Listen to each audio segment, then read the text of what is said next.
প্ৰধানমন্ত্ৰী মোদী ডাঙৰীয়া আজিৰ পৰা 10 বছৰ আগতে কৈছিল যে 6টা জনগোষ্ঠী 6 মাহৰ ভিতৰত জনজাতিকৰণ হ'ব। 10 বছৰ পাৰ হৈ গ'ল। প্ৰধানমন্ত্ৰী নিমাত আৰু মুখ্যমন্ত্ৰী নিমাত। ৰাইজ এতিয়া উত্তেজিত হৈছে। তিনিচুকীয়াত হাজাৰ হাজাৰ মৰাণ জনগোষ্ঠীৰ ল'ৰা ছোৱালীবোৰ ওলাই আহিছে। মটক জনগোষ্ঠী ওলাই আহিছে।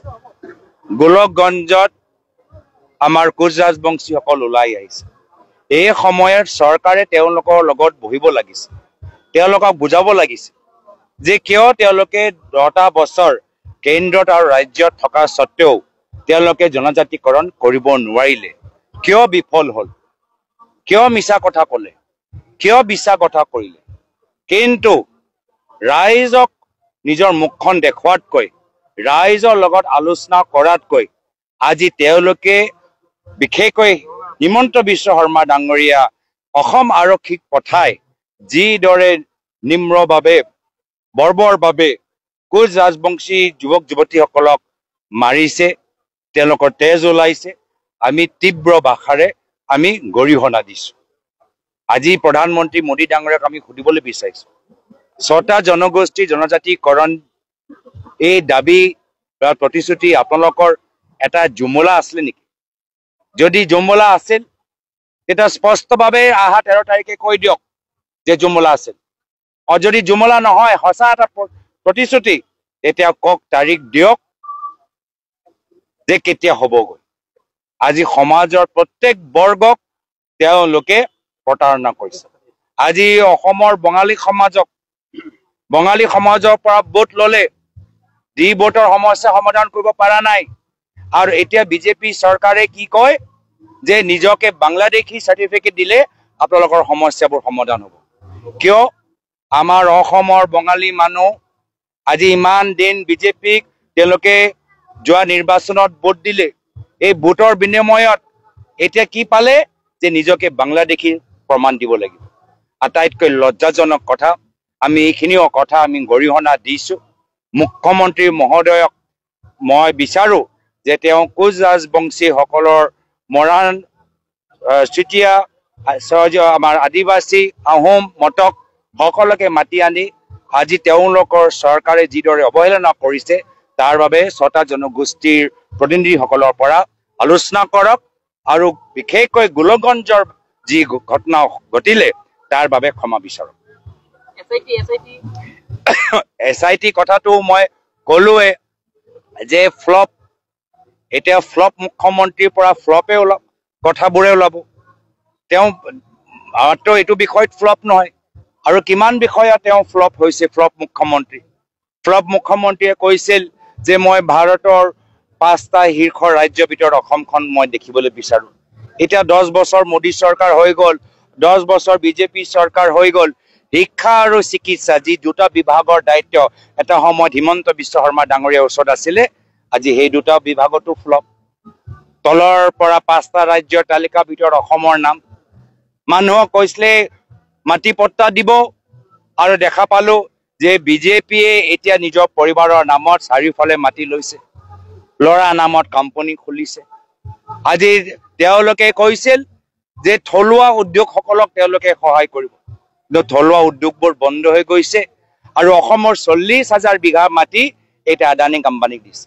তো ফ্লপ মুখ্যমন্ত্ৰীৰ পৰা প্ৰতিটো বিষয়ত আপোনালোকে ফ্লপৰ বাহিৰে আৰু একো আশা কৰা আপোনালোকে প্ৰয়োজন নাই। তেওঁ এজন মুখ্যমন্ত্ৰীৰ কথাৰ কোনো মূল্য তেওঁলোকে ৰাখিব পৰা নাই। মুখ্যমন্ত্ৰীৰ চকী গাম্ভীৰ্য তেওঁলোকে ৰাখিব পৰা নাই, আৰু সেইকাৰণে আজি ৰাইজে বিকল্প বিচাৰিছে ৰাজনৈতিক ক্ষেত্ৰত, আৰু সেইকাৰণে বহুতে আজি তাৰিখত कांग्रेस দলটোক যোগদান কৰিছে। शहीद के खून के साथ मजाक, जी हाँ, शहीद के खून के साथ मजाक। आप लोग सोच रहे होंगे कि मैंने ऐसे क्यों कहा। आप लोगों को बाद में पता चलेगा कि मैंने ऐसे क्यों कहा। जय शाह क्रिकेट को बिजनेस बना चुके हैं और अमित शाह सत्ता बचाने के लिए राष्ट्रीय हित को दांव पर लगा चुके हैं। इंडिया पाकिस्तान के साथ क्रिकेट मैच खेला जा रहा है आज। लेकिन पहलगाम हमले के जख्म अभी तक नहीं भरे हैं। जाने कितने नौजवानों ने जान गंवाई, जाने कितने बच्चे अनाथ हो गए, महिलाएं विधवा हो गए, लेकिन इन्हें शर्म नहीं आती है क्योंकि इनके लिए पैसा जरूरी है। गर्म सिंदूर ठंडा हो गया है इन भाजपाइयों का। भाजपा कह रही है कि पहलगाम के कसूरवारों के साथ क्रिकेट ना खेलने से खेल जगत का बहुत नुकसान हो जाता है। जी हाँ, ये भाजपाइयों का कहना है कि पहलगाम के कसूरवारों के साथ अगर क्रिकेट ना खेलने से खेल जगत का बहुत नुकसान हो जाता है। भाजपा कह रही है कि पाकिस्तान के साथ खेलना अंतर्राष्ट्रीय खेल नियमों के तहत जरूरी है। भाजपा कह रही है कि भारत का पाकिस्तान के साथ मैच खेलना मजबूरी भी है और जरूरी भी है। मजबूरी भाजपा की हो सकती है लेकिन देश की नहीं है।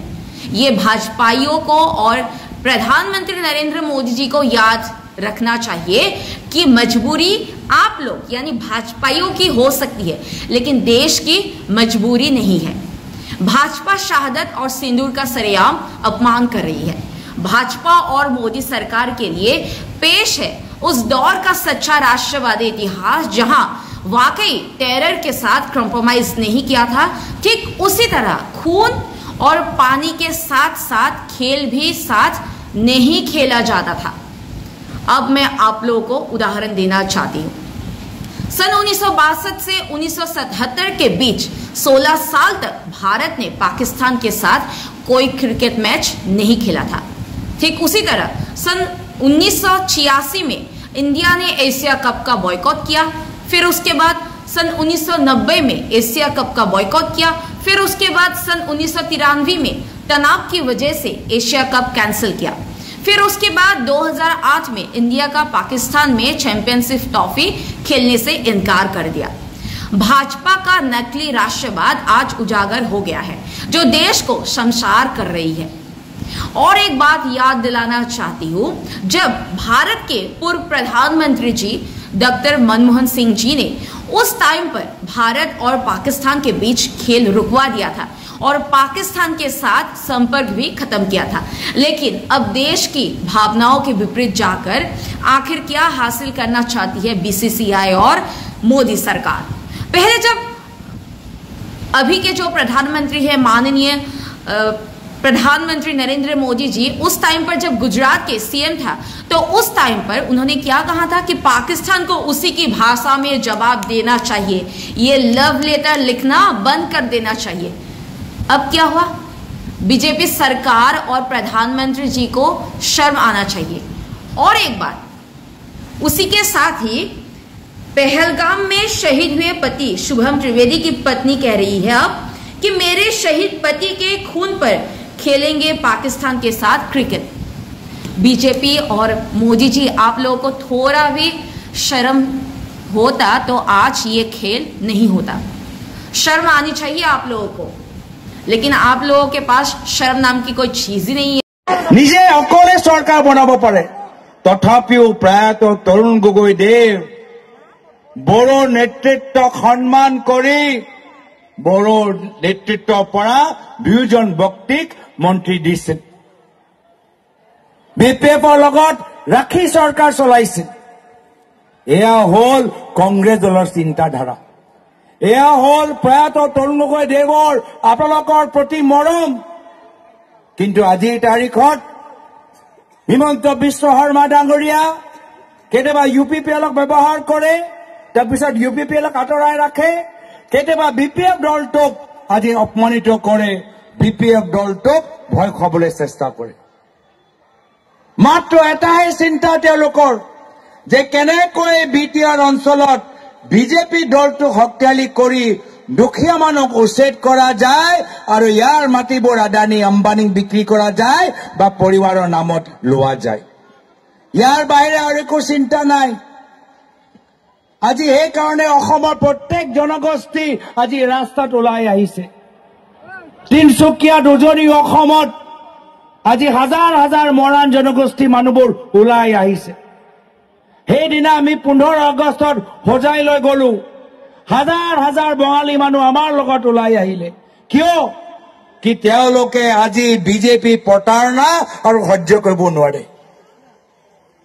বিজেপি দলে বঙালী মানুহৰ পৰা ভোট ললে, ভোট লোৱাৰ পিছত চৰকাৰ বনালে, সাংসদ হল, বিধায়ক হল, মন্ত্ৰী হল, কিন্তু বঙালীসকলৰ সমস্যা সমাধান কৰিব নোৱাৰিলে। সমাধান কৰা বিপৰীত আজি বঙালী সমাজক কৈছে যে তোমালোকে নিজৰ বাংলাদেশী প্ৰমাণ এটা চাৰ্টিফিকেট দিয়া। এয়া হৈছে তেওঁলোকৰ চিন্তাধাৰা যে বঙালী মানুহৰ পৰা ভোট ললে আকৌ বঙালী মানুহকে এতিয়া বাংলাদেশী চাৰ্টিফিকেট দিবলৈ এনেকুৱা এটা পৰিস্থিতি সৃষ্টি কৰিছে। আজি আমি কবলৈ বিচাৰো যে আমাৰ দলৰ নেতা ৰাহুল গান্ধী ডাঙৰীয়া সদায় এটা কথা কয়, ডৰমত, ভয় কৰিব নালাগে। আৰু সেইখিনি এক কথা আজি আমি এখন সভাত কবলৈ বিচাৰো যে কংগ্ৰেছ মানে ভয় কৰিব নালাগে, কংগ্ৰেছ দল আপোনাৰ লগত থাকিব, কংগ্ৰেছ দল আপোনাৰ লগত থাকিব। আৰু এতিয়া সেইকাৰণে অলপ মুখ্যমন্ত্ৰী চেহেৰাবোৰ চাবচোন, চেহেৰাটো অলপ শুকাই গৈছে, চেহেৰাটো অলপ কলা হৈ গৈছে, চলিবোৰ এফালে এফালে গৈ আছে, হাৱাত উৰি আছে, হয়নে নহয়? কিয়? যিহেতু ৰাইজে গম পাই গৈছে যে লাহে লাহে কিমান যে ডাঙৰ এজন ফ্লপ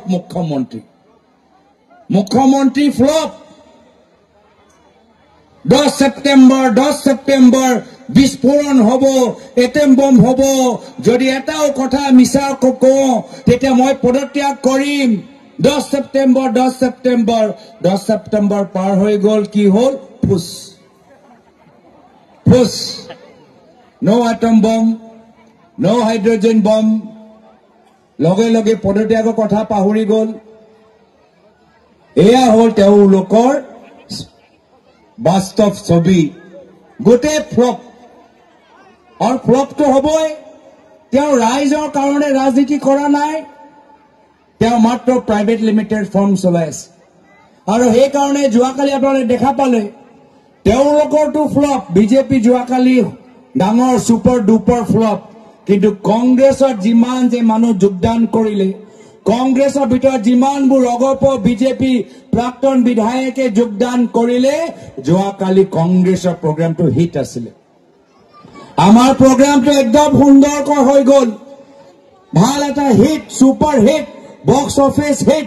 ২৬ৰ নিৰ্বাচন আহি আছে আৰু সিদ্ধান্ত আপোনালোকৰ বহুমূলীয়া ভোটটি কাক দিব বিচাৰিছে, সকলোখিনি সিদ্ধান্ত আপোনালোকে কৰিব। কাৰণ ৰাজ্যৰ পৰিস্থিতি আপোনালোকে দেখিয়ে আছে, আপোনালোকে দেখি শুনি সংবাদ মাধ্যমৰ যোগেদি আৰু লগতে সামাজিক মাধ্যমৰ যোগেদি বহুখিনি কথাই গম পাই আছে কেনেকুৱা পৰিস্থিতিৰ সৃষ্টি হৈ আছে। সেইবাবে আপোনালোকৰ ওপৰত এৰি দিয়া হৈছে আপোনালোকে কাক বাছনি কৰে। যদিহে আপোনালোকে কথাখিনি শুনি ভাল পালে, গৌৰৱ গগৈ ডাঙৰীয়া কথাখিনি ভাল পালে আৰু লগতে পলাশী দাসৰ কথাখিনি শুনি ভাল পালে, ভিডিঅ'টো সকলোৰে মাজলৈ শ্বেয়াৰ কৰিব, লাইক এটা কৰিব আৰু আপোনালোকৰ মতামত কমেণ্টৰ যোগে জনাবলৈ নাপাহৰিব। ভিডিঅ'টো সম্পূৰ্ণ চোৱাৰ বাবে সকলোলৈ বহুত বেছি ধন্যবাদ থাকিল।